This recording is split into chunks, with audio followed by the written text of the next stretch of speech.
These are my audience.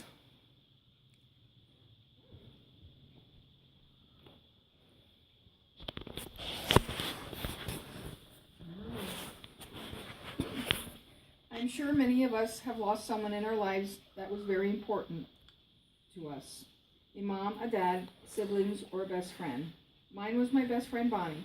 We met in 9th grade in my home ec class, and we were instant friends, even though we had very different lives.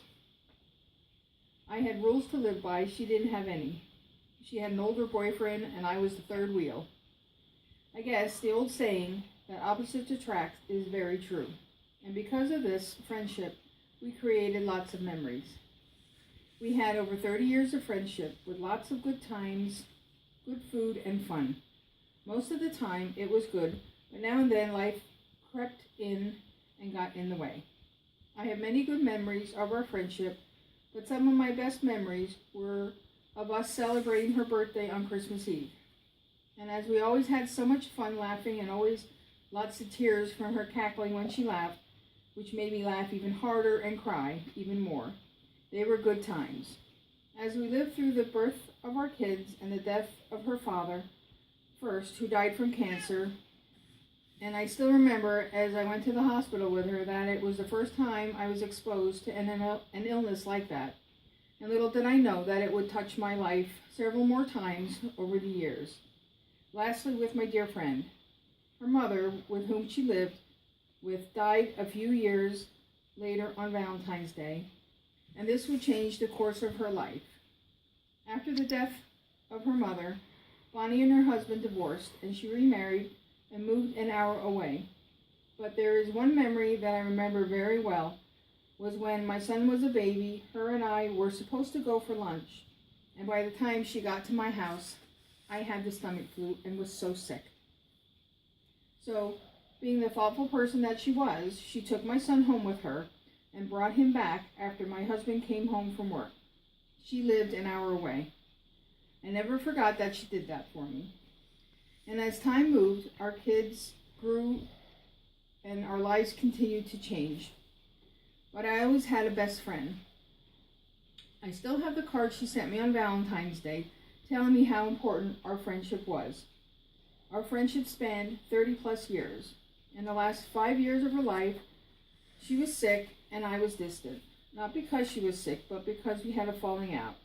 And during the last months of her life and her courageous battle with breast cancer, we realized how dumb it was to have wasted those precious years by not talking. I tried for a year or more to get back in touch, but it wasn't until the last several months of her life that she accepted my call. The first time we talked for quite a long time, and then I made plans to go out, which I did weekly, along with school, work, and home, and even during a bad snowstorm. I told her that I couldn't let her go without apologizing for how I acted. And over the years of her illness, I had sent her cards quite often to let her know I was thinking of her, and I thought probably she threw them away. But I was glad to hear she kept every one of them. She then showed me the basket that she kept them in. That made me feel good. The last time I went out to visit, I knew she didn't have much time left, and it would probably be the last time I would see her. She was hardly coherent and tried so hard to talk, but was unable to do so. Her daughter was always the only one who got the biggest response out of her. She tried so hard to talk to her daughter, who was always there.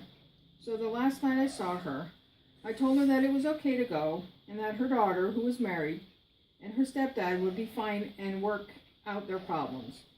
2 days later, she passed away. I felt at peace with my decision to see her and apologize. I knew it was something that I had to do. Her daughter and Bonnie's husband agreed to Bonnie's wishes that there not be a viewing or a funeral. She felt that if they couldn't come see her when she was alive, then they didn't need to come see her when she was gone. So, her daughter planned a picnic at her house, and we shared stories and pictures, and we then released paper lanterns in her memory, which I am sure flew over the malls that Bonnie and her daughter frequented. As we sat and reminisced, it wasn't the same, because there is nothing like having a girlfriend. As I think about the memorial, The best part, we're releasing the lanterns in her memory. She's been gone for 2 years now, and I miss my best friend. That's it. What?